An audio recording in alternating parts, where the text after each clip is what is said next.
Chef Sawzan, one of the best talented chef in chocolate and pastry general.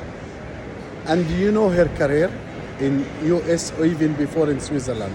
She want to say advice to young Egyptian chefs to be a good chef. Hi. So I think really just being persistent in what you do, practicing your skills. Don't be afraid to compete because it gives you feedback and it gives you the chance also to grow. And unless you have that feedback from other chefs in the industry who've got experience, then you kind of never know where you're at. I also think, you know, the competitions are great, but also what you do every day in your life, the standards that you work to, and work with mentors that are gonna push you.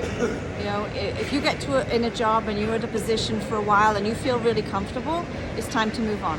So be out of your comfort zone, and that way you'll always learn. It'll be hard, but that's the only way to grow. So thank you. Thank you so much for your help.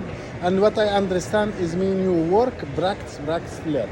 That's right. This is the key of success. See guys, nothing easy even to be a good chef. That's right. Thank you so much. Thank you, Chef.